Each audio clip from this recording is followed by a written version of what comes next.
بے بنیاد توہین مذہب مقدمہ 62 سالہ مسیحی شہری عدالت سے بری۔ ایک مقامی عدالت نے 62 سالہ کیتھولک شہری شوکت جاوید کو توہین مذہب کے بے بنیاد الزامات سے بری کر دیا، جب مدعی نے عدالت میں بیان دیا کہ وہ ملزم کو معاف کرتا ہے اور مقدمہ واپس لینا چاہتا ہے۔ تفصیلات کے مطابق شوکت جاوید کے خلاف پاکستان پینل کوڈ کی دفعہ 298 کے تحت مقدمہ درج کیا گیا تھا، جس میں اسلام کی مقدس شخصیات کے بارے میں مبینہ توہین آمیز کلمات کہنے کا الزام عائد کیا گیا تھا۔ اس دفعہ کے تحت کم از کم 3 سال قید کی سزا مقرر ہے۔ ملزم کے وکیل عروج ایوب کے مطابق محمد مشتاق احمد نے 29 مئی 2024 کو اٹک میں FIR درج کروائی تھی۔ شکایت میں الزام لگایا گیا تھا کہ شوکت نے نبی کریم صلی اللہ علیہ وآلہ وسلم کے صحابہ کے خلاف نازیبا زبان استعمال کی۔ وکیل کے مطابق ملزم کو جلد ہی گرفتار کر لیا گیا تھا، تاہم 2 ہفتوں بعد از گرفتاری ضمانت حاصل کر لی گئی۔ انہوں نے مزید بتایا کہ مدعی نے اس سے قبل بھی شوکت جاوید کو منشیات کے ایک مقدمے میں پھنسانے کی کوشش کی تھی، لیکن وہ کیس بھی ثابت نہ ہو سکا۔ عدالتی کارروائی کے دوران مقدمے میں بارہا تاخیر ہوئی اور ستمبر 2024 سے جنوری تک کم از کم 13 بار سماعت ملتوی کی گئی، کیونکہ مدعی عدالت میں پیش نہیں ہو رہا تھا اور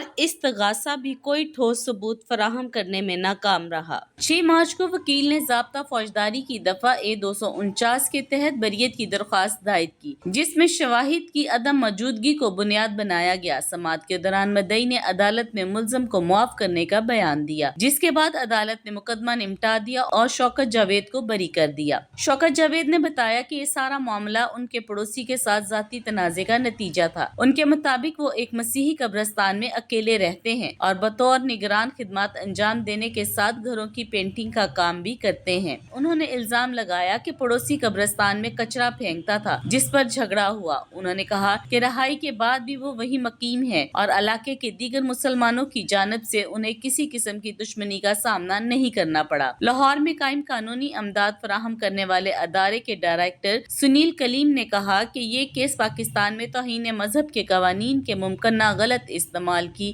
ایک مثال ہے۔ ان کے مطابق اگرچہ اس کیس میں انصاف ملا، لیکن ایسے قوانین کو ذاتی دشمنی کے لیے استعمال کیے جانے کے خدشات موجود رہتے ہیں۔ ماہرین کے مطابق اگرچہ بعض کیسز میں عدالتیں ناکافی شواہد کی بنیاد پر ملزمان کو ضمانت یا بریت دے دیتی ہیں، تاہم ایسے فیصلے اب بھی کم دیکھنے میں آتے ہیں، کیونکہ توہین مذہب کے معاملات انتہائی حساس نوعیت کے ہوتے ہیں۔